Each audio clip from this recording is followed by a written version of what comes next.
Well, we're joined now by Manu Terradios from our Spanish language service. Morning to you. Just explain to us the need for the government to have this state of emergency in Spain. What can they do without it? Buenos días. Good morning, Rosie. Well, it's very important. As you say, this is the last one, the sixth extension. It's supposed to be approved, no problem. Government has enough backing from other parties. Why is it important? Because it gives, in one hand, extra power to the government. Obvious, we are in a lockdown situation, so you can limit some freedoms, like freedom of movement. But most importantly, and maybe it's not as known in other countries, is that we have a different system. And some powers from the government have been transferred to regions. For example, healthcare, the healthcare system.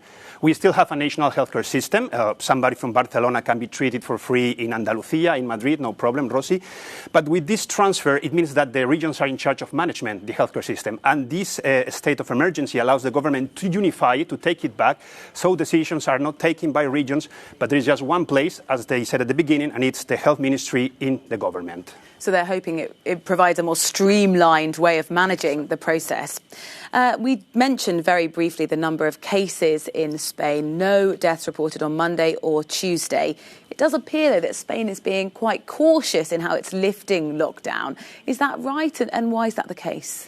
It is cautious, and it's been one of the toughest lockdowns in Europe. We remember kids were not allowed to leave the house for 1 month and a half. We had like 2 weeks of hibernation of our economy.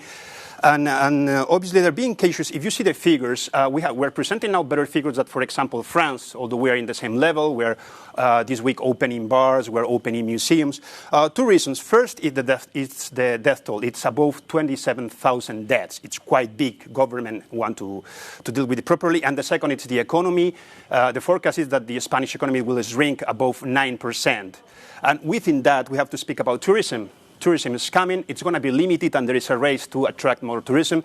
So the government wants to be sure that the country is in the best shape possible, with no debts, with the best figures to try to attract most tourism possible. So all in all, we can recap it really easily. It's not setback is allowed. They don't want to go back to any other lockdown because it will be very dangerous for the Spanish economy. So they want one recovery, not trying to do that twice. Exactly. Manu, thank you very much. Always a pleasure.